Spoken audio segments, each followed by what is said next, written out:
All right, it's Friday. I'm with Mike and Rob Pecha. Hi Mike. Hi Rob.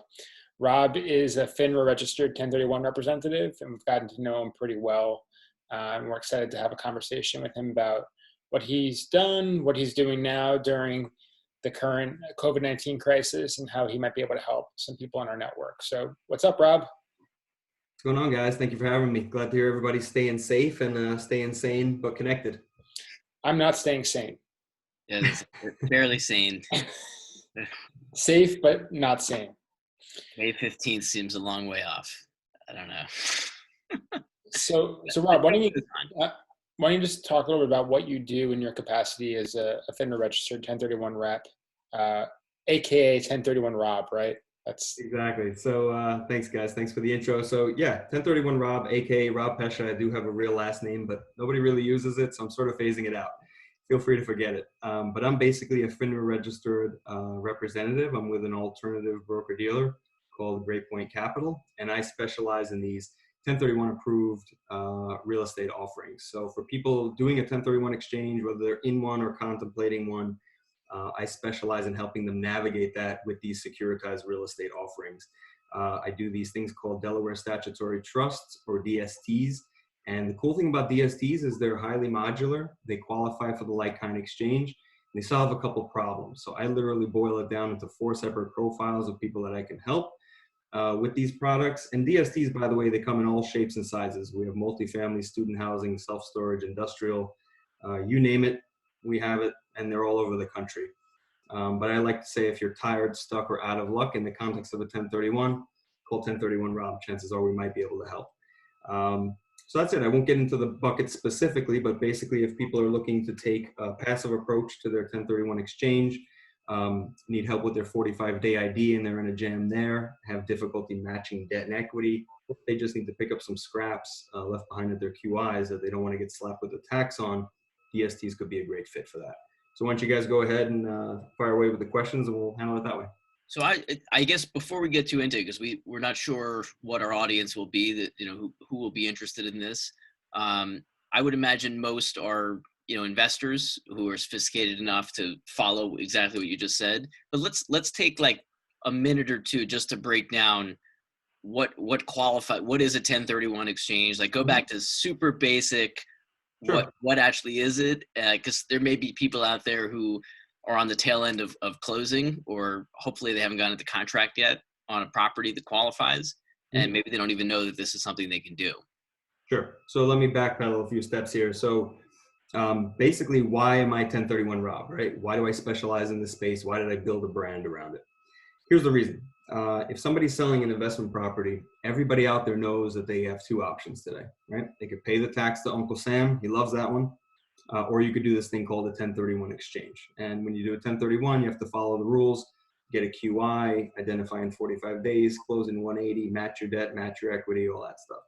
I'm sort of like a third option. Think of me as the guy with a basket of products. Everything in my basket qualifies, and again, comes in all shapes and sizes. So getting back to how it's applicable in a 1031 scenario, a lot of my clients, I would say 80%, fall into what I call the first bucket, or the first profile. These people are in their 60s, 70s. They've owned the property forever, bought it for next to nothing about 25, 30 years ago. Now they're looking at selling it. They're looking at a sizable capital gains, also probably depreciation recapture, which people don't talk about, but it's there. So the 1031 is attractive. But at the same time, a lot of these people are saying, you know what? I heard about this 1031 thing. I like the idea of not paying the tax, but I really am not excited about being a landlord again, or dealing with, as we say, the 3 T's, the tenants, the toilets, and the trash. DSTs are great for that because they're 100% passive. So you literally collect your mailbox money, throttle back, wait for the program to cycle through. Some of the other areas where it's helpful, again, I mentioned the 45-day ID. This is a problematic area. Sometimes people leave it either to the last minute. They just think 45 days is a lot of time. And just sort of leave it till the last minute, and they're scrambling, calling their commercial real estate broker, calling the lawyer. DSTs are great as a backup. So I've literally had clients tell me, Rob, I don't love your product, but much better than paying the tax. So I guess in that case, I'm the lesser evil. And I always make the joke, we're not dating here, so we don't have to be your number 1 choice. So that's a particularly helpful area sometimes. A Also, because these products are so modular and the minimums are low, we can match debt and equity almost to the penny. From a LTV standpoint, if somebody's retiring a mortgage and their credit's no good, for example, sometimes they have issue matching that up, and they'll get slapped with the mortgage tax if they don't. DSTs are anywhere from 0, so all cash offerings, to as high as 83%. So I can blend programs together to get that sweet spot. Bottom line, I can hit those numbers on the penny, whereas they're very difficult to do in a traditional exchange. Then lastly, the last area where 1031 Rob can be helpful is, I just call it the scraps. So say somebody's selling investment property, real simple example, for $3 million. They find something perfect for, I don't know, 2.8. They have a rock star broker. That's those scraps left over with the QI will otherwise get slapped with the tax unless they deploy it. Minimums for DSTs in most cases are 100,000, meaning I can pick up those scraps, get them exposure to a different asset class, like an industrial or multifamily, maybe that they didn't have in their portfolio. It just serves them better long term. Right. So again, going back to the reason I say it, 1031 solutions to 1031 problems. It's all over my website. Basically, what I do is just kind of getting the word out there about these products and about how they help investors. Right. So if I had to boil it down to real simple terms, I would say, the 45 days we're talking about, and I think that'll be a nice segue to, how COVID and the situation we're in is affecting these 1031 exchanges. But if I had to boil it down, I'd probably say, and jump in if you disagree, it's you're selling a property, you're looking for a like kind property to exchange it with. You're able to defer your taxes on that, not pay them now. You'll add them to the next sale unless you 1031 it again. And Correct. You basically have the 45 days we're talking about that's how long you have from closing on the sale property to roll that money into the new investment property. That's correct. And usually the 45-day, Michael, is where people run into trouble, Right. for the reasons that I mentioned. But that's absolutely correct. The idea with any 1031 is you want to defer your capital gains tax. And we say in the business, kick the can till you kick the can, right? It sounds a little corny, but people get the idea. You basically defer until eventually the investor passes away. The heirs actually get a step up in cost basis. So that's kind of the name of the game, whether you utilize these products or not. But you do want to be very conscious of those timelines, particularly that 45-day. Now, I guess we can kind of segue into the changes with the COVID. That 45-day has changed. There's been a lot of confusion around it for the last couple of days. I know a lot of material has circulated around. There have been webinars about it. Sort of got a good handle on it, so I'm happy to share with you guys today if there's any questions regarding that. But I just had one question before we got into that, although it kind of dovetails with it a little bit, which is, suppose someone out there has had no idea about 1031. They're watching our video. Their closings got pushed back indefinitely because of COVID. There's any number of reasons: funding issues, moving issues. Those are the two main issues that we're seeing. Even health issues. I mean, it's health issues, right? Any number of the really good issues that are delaying closings right now. But they haven't factored 1031 into their contract. They haven't found a QI yet. What can they do? Can they do anything at this point to ultimately use the 1031 process to defer the capital gains? And before you answer that, let's also, just in case we have somebody that's not familiar, QI, we're talking about a qualified intermediary, which is basically it's somebody who's authorized to take the funds and hold them and make sure that they're properly. Basically, it's make sure that the exchange is proper and it's in accordance with the Internal Revenue Code. Correct. And I guess to ask the question another way instead of the long-winded way I did it while I was trying to avoid the lawnmower out back, is how late is too late for someone looking to utilize this process? So basically, to my understanding, and again, I don't give tax advice, I don't give legal advice. So anything that's in the legal realm, I would always kick to you guys and say, certainly consult with your professionals. Same on the tax side. Basically, the only changes with the extension pertain to the 45-day and the 180-day window, meaning anything after April 1st. If your 45-day window, your deadline is in that window up to July 15th, or if you're 180-day. Now, I heard different rhetoric before about your closing date. That's not accurate. It pertains specifically to the two deadlines. So the only two deadlines that are pertinent in the 1031 are your 45 and your 180. If either of those fall between April 1st of this year and July 15th of this year, that's where they get bumped back to the July 15th date. Give you an example. If somebody closed, say at the end of March, right, their 45-day window would be in mid-May. That is now automatically July 15th. However, the 180 does not change. It stays the same. So I know there's a lot of confusion, different theories going back and forth. It's just whatever was scheduled, slated to expire in that window, April 1st to July 17th, that's the one that automatically gets bumped back to July 15th. So in practically speaking, figure up until like mid-May, if you're closing between now and mid-May, this is an extension of your time. Figure like May 15th and on.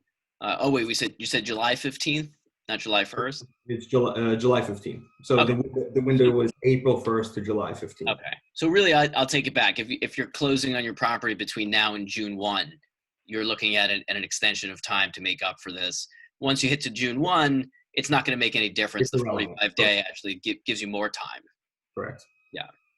Correct. Okay. And so what are you seeing, so far, and this is a pretty new, new crisis, new solutions that the IRS is coming up with. What are you seeing so far, just on balance? Sure. So good question. In my experience, what I've seen is that people that had deals in motion, in other words, contracts in hand, or almost at the point where they have contracts in hand, they're almost running at the finish line quicker, right? Because in this environment, it's constantly changing rapidly, and nobody really knows what the future holds. Other deals that were slated for the summer, they're sort of dead in their tracks, and we really don't know when they're going to be picked back up. In terms of inventory, me personally, the way I run my practice, I've always been a big proponent of quality, going with sponsors that have the best track records and have weathered the toughest storms. In terms of asset classes, I always advocate asset classes that are resilient to economic conditions. This is obviously a black swan event that we've never seen, right? But quality, I would say, and being selective in asset classes is more important than ever before. Inventory right now is a little thin, and I don't think it's going to get much better as we go a few months out. That's why when I have clients that sort of toy around with the idea, okay, I had an expiration of 45-day ID that was coming due now I technically have until July, should I wait it out? Are we going to have more options?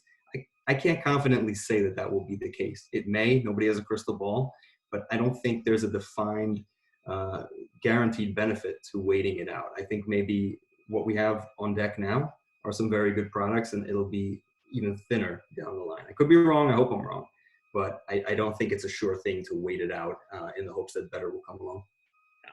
I think just from what we've seen, which is, just a series of unprecedented events, one after another, I think that's probably good advice. Okay. And so have you, well, let's see, I guess we kind of covered it. Is there anything else, any other issues you've seen crop up that we wouldn't even know to ask about? We covered a lot of ground quickly, so we don't have to stretch it out if we've got the basics down, which I think we have. Yeah, I think we covered it. I mean, if I could leave you with just a few bullets to kind of walk away with, assuming there was a bad connection before and you got nothing else out of it. Right. Quality sponsors, super, super important. Always was, even more in this environment. Asset classes, there's certain ones you want to stay away from, right? Hospitality took a hit. Others are more resilient to it. I personally like self-storage right now. So you have to be selective, not only about your asset classes, but also about the geographic locations. So you have to do your homework more than ever before. Quality has its price, right? They're usually not as lucrative as some of those newer guys that are out there, the fly-by-night shops that open up. Me personally, I like to set people up for the long-term success. So I'd rather everybody gets paid less, myself included, but we sort of set ourselves up for a better long-term picture. Good. Lee, you have anything else question-wise or anything? I think that's really useful for a lot of our clients. It's something that sounds scary to people. So they don't even look into it, or, they'll hear about it from friends or colleagues. And, they just don't want to go through jump through the extra hoops. But particularly now where where time is your friend in terms of strategizing and figuring out how you want to diversify your portfolio, it makes sense to really investigate this and talk to Rob if you have questions or need some help. Sure, happy to help in any way I can. I mean, in a COVID environment or non-COVID environment, the reasons why somebody would entertain and want to execute a successful 1031 are the same. It's a tax play, right? They want to keep more of that money working for them versus giving it up in taxes. So we can still do that. I don't know how that's going to change in the future, but again, I think the inventory will become lighter. But as far as today, look, happy to help in any way I can. Even if this is not the right fit, happy to leverage my relationships with people like Lee and Michael to make it a success whenever it closes. Awesome. All right. Well, thanks very much, Rob, for joining us. And we'll, if anybody has questions, we'll find the way to get you connected with Rob, and we'll come through this. But we appreciate you, demystifying it in general and letting us know how this crisis is impacting it. My pleasure, guys. Happy to help in any capacity, and everybody stay safe. Be well. Thanks, Rob.